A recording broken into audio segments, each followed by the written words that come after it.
naman tungkol sa lipid digestion and absorption. So in our last video or last recorded lecture, we talk about the carbohydrate digestion and absorption. So now, lipid digestion and absorption naman po tayo. So dito sa ating structure, anatomical structure, we have the tongue and the oral cavity, esophagus, stomach, enteroendocrine cells again, liver, we have the pancreas, the brush border, the duodenum, and the enterocyte, and lymph. May bago po tayong structure dito, yung lymph, tsaka yung portal vein. So, ang hindi ko na po sinama yung structure ay yung salivary gland kasi wala naman po tayong enzyme na manggagaling sa salivary gland.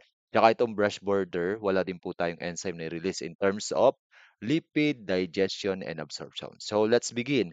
So, let's say kumain tayo ng ano, burger. Then yung patties nun meron siyang lipids or fats or oil, ano. Then yung lipids natin, meron tayong storage form of lipids called the triglyceride. And triglyceride will contain the glycerol backbone and the three fatty acid. Okay, kaya siya tinawag na triglyceride. Short ano sa kanya na lang, short code na lang natin TG, triglyceride. The triglyceride is the storage form of lipids. Kung sa carbohydrates, ang storage form natin ay glycogen, sa mga lipids ay triglyceride. Okay, storage form of energy. Next, aside from triglyceride, meron din po tayo sa ating kinakain. Siyempre, meron din tayong cholesterol. Short code na lang po natin CH, cholesterol. Then meron din po tayong phospholipid. Short letter code na lang po natin PL, phospholipid. Kasi yung mga ano natin, yung mga kinain natin, syempre may mga cells din yun, tapos may phospholipid yun. Then, we have also the ADEC vitamins, the vitamin A, D, E, and K, also known as the fat-soluble vitamins. Okay?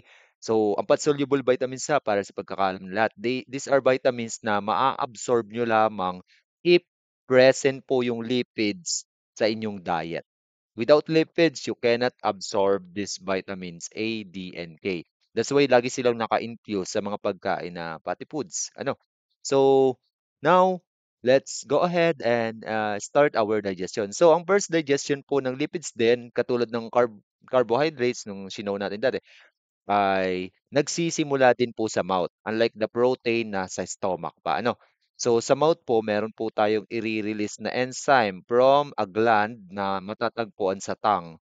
Ang tawag po dun sa gland na matatagpuan sa tongue ay von Ebner's gland. Von Ebner's gland. Yung von Ebner's gland, it will release the enzyme what we call lingual lipase. Lingual lipase. Okay? Lipase, ibig sabihin kaya siya tinorm na lipase that they are enzyme that are meant for lipids. So this lingual lipase will partially digest around 3% dito sa ating mga lipid na kinain. Then it will result to formation of what we call fat globule. Okay? Fat globule po ay parang alam mo yung mantika, 'pag nilagay natin siya sa water, 'di ba, para silang nagbubuo at nagsasama-sama.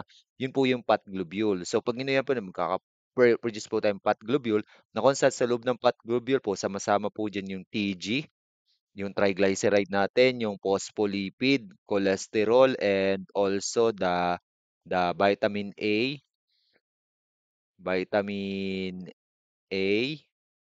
D, E, and K. Yun po yung sama-sama diyan sa loob ng fat globule. Okay? This thing is called a fat globule. Okay? Yan po yung magiging byproduct after po ng ating initial digestion sa mouth with the lingual lipase. Lingual lipase na nangyagaling sa von Ebner's gland. Take note of that mga hina-highlight ko kasi baka naitanong sa final exam nyo. Then, lulunukin po natin itong fat globule. Go ahead po, punta po siya ngayon sa stomach. So again, we have this fat globule na merong triglyceride, merong cholesterol, merong phospholipid, at meron siyang D, E, and K vitamins. Okay. Now, In the stomach, we have the cell na involved din sa ano na sa digestion ng lipids. We have the chip cell. Okay. This chip cell will release another lipase. Kasi yung lipase po, limited lang po siya sa pH ng mouth. Pagdating sa stomach, din po siya gumagana. So we have a backup. Ang backup naman natin agad-agad meron sa chip cell magmumula. Ang tawag ay gastric lipase. Okay? Gastric. When say gastric, it means originated from the stomach, ha? Gastric lipase. So it will partially digest again this fat globule. Then some of the triglyceride ay ma-cleave yung kanilang mga fatty acid. So our result will have free fatty acid, FFA, ha. Pag sinabing free fatty acid, yun po yung mga fatty acid, for example, ito po yung ating triglyceride, ano? So, tatlo po yung kanyang fatty acid. Okay? If we digest the one of the fatty acid, kinalas po ang isa, then meron po tayong tinatawag na free fatty acid. Okay? So that will be resolved from the digestion through the gastric lipase. Okay? So now, meron po tayong mga free fatty acid na result. And also, our solution here, since nasa stomach, is acidic. Meron po tayong mga H plus ions, syempre, na nirelease ng ating parietal cell. Okay, parietal cell na nasa stomach po. It will release gastric acid that contains hydrochloric acid that make the solution on the stomach acidic. Ano?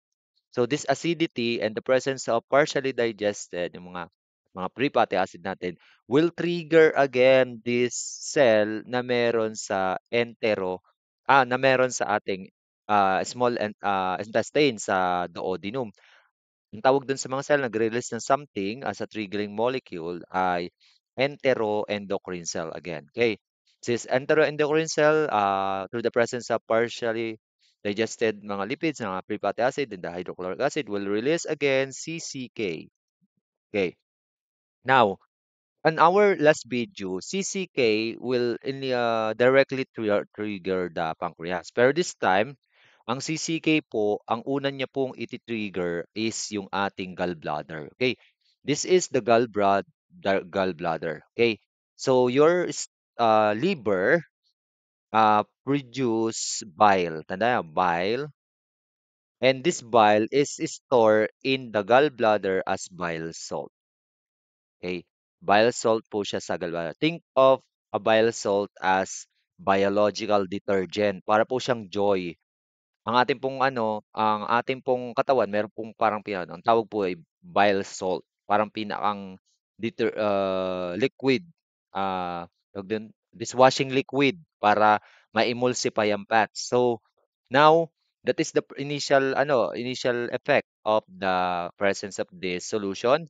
Magre-release po tayo ng bile salts. Ang bile salts po ganito po yung structure. Meron po siyang hydrophilic head. So that is water loving and the hydrophilic tail. So this is water loving, then the tail is water peering. So ang tawag diyan sa characteristic niya ng bile salt ay called amphipathic. Bile salt are termed as amphipathic. When say amphipathic, they contain both hydrophilic head or both hydrophilic at saka hydrophobic. So, ganyan po yung structure ng mga sabon. That's why they can emulsify. So, the bile salt will be released in the duodenum, ha? Bile salt. So, what it does, it will emulsify the spot globule, ha? Emulsification ang mangyayari. So, emulsify po. Emulsify. Okay. Pag in-emulsify po niyan, that will be break yung kanyang surface tension. Yung surface tension nitong blood clot globule mabe-break. That's why pag naglagay kayo ng sa mantika, ng dishwashing liquid, yung mga nangyayari sa mantika magpo-form siya ng maliliit na islets, parang ganto. So maglalagas-lagas siya na parang maliliit na bilog after ma-emulsify nung ating pinaka-biological dishwashing liquid sa na nirelease ng gallbladder, yung bile salt. So, ganito po mangyayari. Then, the bile salt will surround it na ang ganito po yung itsura ng bile salt. Yung kanyang hydrophilic head ay facing outward. Yan po. Ikukulong po yung ating mga globule na maliliit na galing sa larger fat globule like this. Yan po yung process ng emulsification. Then maliliit na po sila. So pag watak-watak na, mabilis na silang atakihin ng sunod na enzyme. Ano? Para mas ma-breakdown sila na maayos. Since ang fats po ay very hydrophobic, hindi po siya pwede sa environment na puro water. That's why inimulsify muna para siya ma-absorb.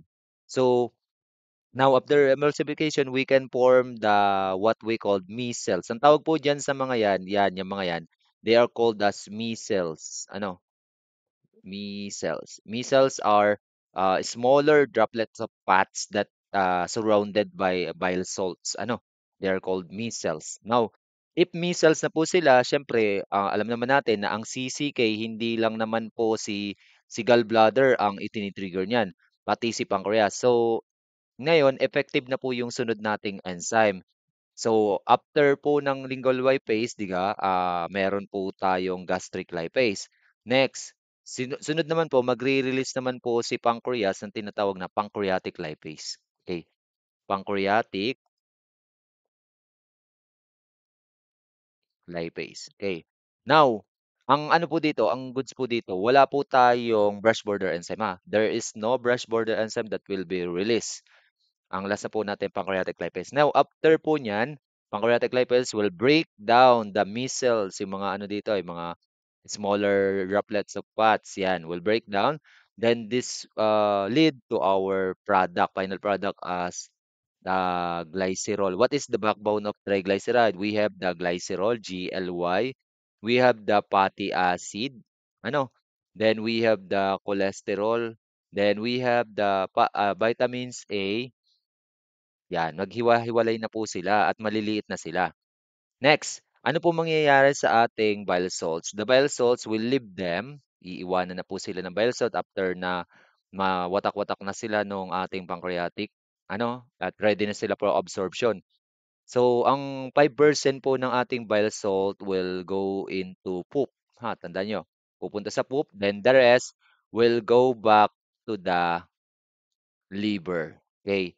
So another percent, yung the rest po ng ating bile salt will go back to the liver and 5% pupunta sa poop.